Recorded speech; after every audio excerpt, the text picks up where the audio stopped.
print the nth Fibonacci number. That is, if I want the fifth Fibonacci number, see, this is the fifth Fibonacci number, that is 3. This 13 is the 8th Fibonacci number. Got it? So I don't want the Fibonacci numbers in between. I want the last. If I say I want the 6th Fibonacci number, 6th Fibonacci number is 5. I don't want these values also.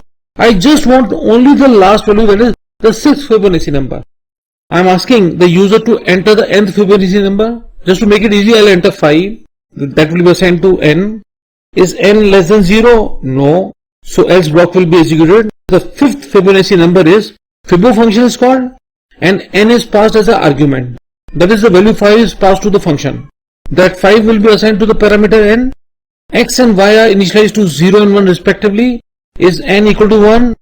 If the user enter, I want the first Fibonacci number. So the 0 is nothing but the first Fibonacci number. You are checking whether the user has asked for second Fibonacci number. In that case, you to return y. This value 1 is nothing but the second Fibonacci number. Otherwise, the control will come over here. You are initializing the value of count to 3. Z is equal to x plus y. And this is the logic which we've been using to display the n Fibonacci numbers.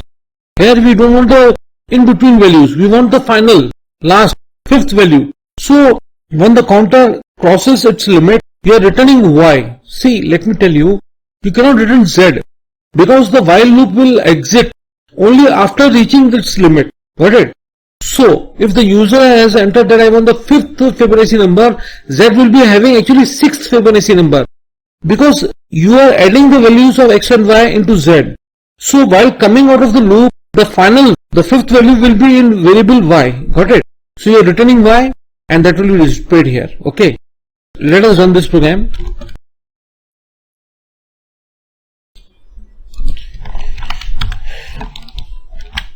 I have pasted in spider ID. Let's run it. Enter the nth Fibonacci number. Suppose I enter fifth Fibonacci number. The fifth Fibonacci number is 3. If I run it again, I want the 8th Fibonacci number. The 8th Fibonacci number is 13.